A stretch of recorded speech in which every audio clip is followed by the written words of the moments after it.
আমরা খবরটা শুনে একেবারে হতবাক, আমরা মেনে নিতে পারছি না। সারাদিন মেনে নিতে পারছো ব্যাপারটাকে? না, চোখে ভাসছে তো কি করে। বন্ধুরা, কালকে রাত্রিরে ঘুমিয়ে পড়েছিলাম। এইবার রাতের বেলা একটা দুঃসংবাদ, যে এবছর ঠাকুর মশাই দেখেছেন পুজো করতে, উনি কালকে হঠাৎ করে মানে এতটাই খারাপ কাজ করেছে বলার মতন না। উনি কালকে রাতে আমাদের কাছে রাত্রির 1টার সময় খবর হলো উনি সুসাইড করেছে। কেন যে করেছে, কি করেছে, ওর জন্য আজকে মনটা আমাদের খুব খারাপ। কেন করলো বুঝতেই পারলাম না। আমরা খবরটা শুনে একেবারে হতবাক, আমরা মেনে নিতে পারছি না। কাল রাত থেকে আমরা কেউ ঘুমোতেও পারিনি, আর সেকেন্ডে সেকেন্ডে যেন ওই একই ব্যাপার মনে পড়ছে। আর সব থেকে বড় কথা, কদিন আগে আমাদের কালী পুজো করে গেল, আপনারা ভিডিওতে দেখেছেন, অনেকে কমেন্ট করেছেন যে ঠাকুরমশাইটা বেশ ভালো। তো যাকে আপনারা দেখেছিলেন যে ঠাকুরমশাই আরতি করছিল আমাদের কালী পুজোয়, মানে আমাদের পুজো উনিই করেন, আমাদের বাড়ির গৃহপ্রবেশও উনিই করেছিলেন। উনিই কালকে রাত্রে এরকম একটা বাজে কাজ করেন, আমাদের কাছে খবর আসে। তো মানে খুব খুব বাজে ব্যাপার, আমাদের কাছে প্রায় 8 বছর ধরে উনি পুজো করেন। কি যে করলো বুঝতেই পারছি না, খুব খারাপ লাগছে। কি বলবো, মানে ও এত বড় ভুলটা যে করলো, মানে এত কষ্ট লাগছে বলে ভাষায় বোঝাতে পারবো না। কেন করলো, কিসের জন্য করলো, কোনো খোঁজ পাইনি। চেষ্টা করছি খোঁজ নেওয়ার জন্য, যদি কোনো খোঁজ পাই কি যেতে পারি আপনাদেরকে দেখাবো। ব্যাপারটা হলো অনেক সময় অনেক কিছু আমাদেরকে জানায়, কোনো রকম প্রবলেম হলে আমাদেরকে জানায়, বা আমাকে অন্তত ফোনে বলে। হ্যাঁ, এবারে কালকে যে বলে না কার মাথায় কখন কি চলে, ওনার কিন্তু সেই রকম কোনো অশান্তি ফশান্তি আমরা খবর পাইনি। এবার কার মাথায় কখন কি চলে, রাত্রি 10টা 11টা নাগাদ হয়তো এরকম কাজ করেছে। সব থেকে দুঃখ লাগছে, সব থেকে খারাপ তারই লাগবে হচ্ছে ওর 10-12 বছর একটা মেয়ে আছে। মেয়েটার কত বড় কষ্ট যে এই বয়সে বাবা হারালো। ও যে কেন এরকম বুদ্ধিহীন কাজ করলো, বারবার হয়তো আমি এক কথা বলছি কিন্তু আমরা বুঝতে পারছি না। খুব খারাপ লাগছে, মানে কষ্টটা এতই লাগছে, কিন্তু কি করব, ও যে এমন কেন করলো বন্ধুরা আমি বুঝতেই পারছি। এমন একটা দিন অফিস তো যেতেই হবে, আর এখন অফিস না গিয়েও কোনো লাভ নেই, কারণ ওনাকে এখন হসপিটালে নিয়ে গেছে পোস্টমর্টমের জন্য। হয়তো আজকে সারাদিন লেগেই যাবে টাইম। ওনাকে বলো, এই ঠাকুর মশাইটা সুসাইড করেছে। আমাদের যিনি কালী পুজো করেন, হ্যাঁ, সুসাইড করেছে কালকে রাতে। কি বলে কি সম্রাট এই জাস্ট বেরিয়ে গেল, শুনলেন পুরোটা। মানে আমাদের পাড়ার প্রত্যেকে ইভেন শক, যে এটা কি হলো সাডেনলি। আমরা ভেবেই উঠতে পারছি না যে উনি হঠাৎ করে এরকম কি ডিসিশন কেন নিলেন, বা ঠিক কি কারণ, রিজনটা কি যেটার জন্য এই ধরনের একটা ডিসিশন ওনাকে নিতে হলো। বাবা তো ভীষণ শকড, কারণ বাবা হচ্ছে গিয়ে মানে ওনাকে খুব নিজের বাড়ির লোকের মতন ভালোবাসতেন। মানে বাবা সাধারণত ভয় পায় না চট করে, বা কোনো কিছুতে অত শোকাহত হয়ে পড়ে না, কিন্তু কালকের ঘটনাটা শোনার পর বাবা ভীষণ মানে শকড যে কি হলো বিষয়টা, কারণ ভালোবাসতো। রাত্রেবেলা বাবা অন্যদিন একা ঘরে শোয়ে, কালকে গিয়ে বলছে মানে রাত্রেবেলা ঘুমোতে পারছে না মাদের ঘরে, মা আর ভাই যেই ঘরটায় শোয়ে ওখানে গিয়ে বলছে যে আমার ঘুম আসছে না, আমি একা ঘুমোতে পারছি না। চুলে একটু অয়েলিং করে নিলাম আমি, আর এই ওয়েদার চেঞ্জের জন্য প্রচন্ড হেয়ার ফল হচ্ছে, তাই আমি অয়েলিংটা একটুখানি নিয়ম করেই করছি। অয়েলিং করে শ্যাম্পু করলে হেয়ার লসটা কম হচ্ছে, আর ম্যাসাজ করছি মাথা ভালো করে, যাতে যেই চুলগুলো ঝরে যাচ্ছে ওগুলো আবার রিগ্রোথ হয়ে যায়। আমাদের মধ্যমগ্রামে তো ঠান্ডা পড়েই গেছে অলমোস্ট। এইটা আমার মায়ের চাদর, মানে আমার মাকে এনে দিয়েছিল আমার মামা যখন ওরা ঘুরতে গিয়েছিল। এটা এখন আমারই। আমি যখন পড়াতে বেরোচ্ছি আজকাল গায়ে চাদর দিয়ে বেরোচ্ছি। এখনকার দিনে বিশেষ কেউ একটা ছেলে বা মেয়ে কেউই চাদরে কমফোর্টেবল হয় না, কিন্তু আমার যেন সোয়েটারের থেকে বেশি কমফোর্টেবল লাগে চাদর। যখন ইচ্ছে মাথা ঢেকে নাও, যখন ইচ্ছে হাতের তালু ঢেকে নাও, মানে পুরো বডিটা তুমি কভার করতে পারবে। তো আমার চাদর বেস্ট লাগে। তো প্রবলেম হচ্ছে যে আমি দুদিন ধরে আমার বউ ভাতের দিন পরবো বলে একটা গোল্ডেন কালারের ওড়না কিনেছিলাম, ওটা খুঁজে পাচ্ছি না, যেটা দিয়ে কদিন আগে আমি আমার মায়ের বিয়ের লুকটা রিক্রিয়েট করলাম।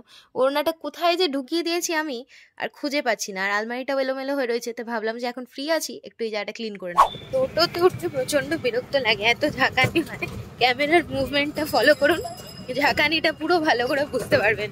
একেবারে মাথা ব্যথা যন্ত্রণা হয়ে যায়। দেখো টোটোর ঝাঁকুনির পর অটোতে উঠে আরেক দাদুর হাসির কাণ্ড। এই দাদুটা বারবার অটোওয়ালা দাদাকে বলছে, দাদা আমাকে ওখানটা নামিয়ে দিও কিন্তু, মনে করে নামিয়ে দিও কিন্তু। আর অটোওয়ালা দাদা বলছে, আরে দূর মশাই আপনি বসুন তো, ঠিক নামিয়ে দেবো, আসুক আগে তারপর তো নামাবো, দাঁড়ান। এইমাত্র অফিস থেকে ফিরলাম, আর মানে সারাদিন যে অফিসে কিভাবে কাটালাম, কিভাবে কাজবাজ করলাম সেটা একমাত্র আমি জানি। মানে বলছি না, সকালে বললাম ভুলতে পারছি না কোনোভাবে। এখন বাড়িতে আসলাম, বাজছে সন্ধ্যে 7:30, আর ঠিক বাড়িতে ঢুকলাম আর আমাদের উল্টোডাঙ্গা থেকে ফোন আসলো, এখন ডেড বডিটা আনা হয়েছে উল্টোডাঙ্গায়। ও যেই মন্দিরে পুজো করতো সেই মন্দিরে নিয়ে যাওয়া হয়েছে। দুঃখের বিষয় হলো এমন দিনে হলো অফিসে যেতেই হতো, আর শেষ দেখাটাও দেখতে পেলাম না আর কি, দেখা হলো না। যাই হোক, দেখতে পেলে হয়তো আরো কষ্ট লাগতো খুব একটা, মানে আমরা দেখতে চাইছিও না। আমার বাবা ওখানে ছিল, কিন্তু বাবা পাশে উঠে গেল, বললো আমার আর দেখতে ইচ্ছা, মানে আমরা খুব শখ, ব্যাপারটা নিয়ে খুব শখ। আচ্ছা, এক্ষুনি পেওনা ফোন করলো, ওরও পড়ানো হয়ে গেছে। ও আজকে বলেছিল রাত্রি 10টা বাজবে, কিন্তু তাড়াতাড়ি হয়ে গেছে। তো যাই একটু এগিয়ে নিয়ে আসো, টোটো করে পাড়ার মুখে চলে আসছে, অন্তত পাড়ার মুখ থেকে ওকে নিয়ে চলে আসি, এসে কথা বলছি। আবার ওনাকে নিয়ে বাড়ি চলে এসেছো, এখন নিচে মা বাবার সঙ্গে এখন ভ্যান ভ্যান করবে। ধরুন যখন বাড়িতে আসে প্রায় আধা ঘন্টা নিচে বসে গল্প হয়, তারপরে উপরে আসে ড্রেস ছাড়তে, তারপরে আবার খেতে চলে যায়। আর ওর শরীরটা যেই ঠিক হয়েছে দেখেছেন, ওষুধ ভুলে গেছে পুরো খাওয়া। মাত্র একদিন খেলেই কিন্তু ওষুধটা শেষ হয়ে যাবে, কিন্তু সেই যে ফেলে রেখেছে সেদিন থেকে আর ওষুধটাই খাচ্ছে না। আর পেওনা এত শীত কাতরে, দেখুন আমরা রোজ সকালে ইলেকট্রিক কেটেল দিয়ে আমি গরম জল করে নিই স্নান করার জন্য। ও এতদিন ইলেকট্রিক কেটেলেই স্নান করতো, আজকে থেকে আবার হিটারটা বের করে রেখেছে, মানে এইটা দিয়ে গরম জল করতো। মানে ইলেকট্রিক কেটেলে তো কম জল ধরে আর কম গরম হয়, ওর ওই গরমটা বা ওই পরিমাণ জলটা পোষাচ্ছে না। ওর জন্য 1 বালতি জল করবে, ওটার মধ্যে হিটারটা দিয়ে 1 বালতি গরম জল করে ওই 1 বালতি জল দিয়ে স্নান করবে। আমার আবার অত গরম দিয়ে করতে পারি না, আমি অল্প করে ইলেকট্রিক কেটেলে নিয়ে ঠান্ডা জলের মধ্যে জাস্ট ঠান্ডা হাওয়াটা কাটিয়েই গায়ে ঢেলে নিই। থেকে এসে চুপচাপ বসে আছে, ওদিকে ভাইয়েরও মন খারাপ, বেচারি চুপ করে বসে আছে। তুমি গেলে না কেন দেখতে ডেড বডি? কি যাবো, দেখে আরো খারাপ লাগছে। সারাদিন মেনে নিতে পারছো ব্যাপারটাকে? না, চোখে ভাসছে তো, কি করে মানে? মানে মেনেই নেওয়া যাচ্ছে না। আমি বারবার ভাবছি কি এটা ভুল শুনছি। হ্যাঁ, ভুল শুনছি, কেউ ইয়ার্কি মারছে, হ্যাঁ ঠিক, আমার এটাই মনে হয় কেউ ইয়ার্কি টিয়ার্কি মারছে, এরকম ব্যাপার মনে হচ্ছে। কি সুন্দর মানুষটা, আমার সঙ্গে খুব ভালো ব্যবহার করে, এই পুজোর সময় কত কথা বললো। হ্যাঁ, আমাকে একটা জিনিস চেয়েছিল, খেতেও দিলাম পুজোতে, কি আনন্দ হলো। পুজো হয়ে গেলে আমাকে দেবে তুমি। দেখলেন বাবা ওরকম ভাবে বাবা ভাই মিলে মন খারাপ করে শুয়ে আছে, এদিকে এসে দেখছি মাও মন খারাপ করে শুয়ে আছে। খোঁজ নেই কোথায় কিভাবে আনলো, ওখানে কখন নিয়ে গেল, শ্মশানে নিয়ে চলে গেছে খবর। দেখতে পারলাম না, খারাপ লাগছে। কিন্তু এমন সময় এনেছে যে যাওয়ার আমাদের এখান থেকে উপায় নেই। খুব খারাপ লাগছে, মানে সারাটা দিন যেন একটা কিরকম থমকে থমকে কাটছে। আমার নাক পুরো বন্ধ হয়ে গেছে, ঠান্ডা লেগে গেছে, কথা শুনে বুঝতে পারছেন। এবারে একে বললাম যে একটু অট্রিবিন দিয়ে দাও, সারাদিন জানেন অট্রিবিন নেই সঙ্গে করে, আর ও ব্যাগে করে অট্রিবিন নিয়ে তার উপর অট্রিবিন তোমার পাশে বাম অট্রিবিন পড়ে আছে, এবার ও যদি নিজে নিয়ে না মাখে সেটা তো আমার কিছু করার থাকে না। নিজে নিয়ে বাবা নাকে সুরসুরি লাগে, এই নাকটা বন্ধ হয়ে গেছে, এখান থেকে এরকম করলে সর্দিও বেরোচ্ছে না, বেশি নিয়ে সর্দি ফেলতে গেল। কি বলছো এগুলো? ওর কিরকম সিস্টেম দেখুন, ওনাকে এতদিন অট্রিবিন কিভাবে টানে সেটাই টানতে পারতো না, হ্যাঁ এখন টানতে পারো। কি তোমার নাকে সর্দি বেরিয়ে গেছে নাকি? পাগল, নাকে সর্দি টিস্যু ব্যবহার করো। এইটুকু টিস্যুতে নাকে সর্দি, আমার অট্রিবিন নাকে সর্দি সত্যি লেগে গেছে নাকে সর্দি এতে। দাও টিস্যু, এইসব আমার ভালো লাগে না। ওকে অট্রিবিন দিতে বলেছো, নাকের মধ্যে কি করলো, আম্রতাঞ্জন দিয়ে দিল, সত্যি বেরোবে না। এবারে মনে হচ্ছে নাকটা ঝাড়লে হবে। কি বলবেন তো, বিয়ে করে আমি ফেসে গেছি, এবারে নাকটা ঝাড়লে বেরোবে কিছু একটা। তা আশা করে বিয়ে করেছিলাম যে সর্দি হলে বউ নাক ঝেড়ে দেবে হাত দিয়ে।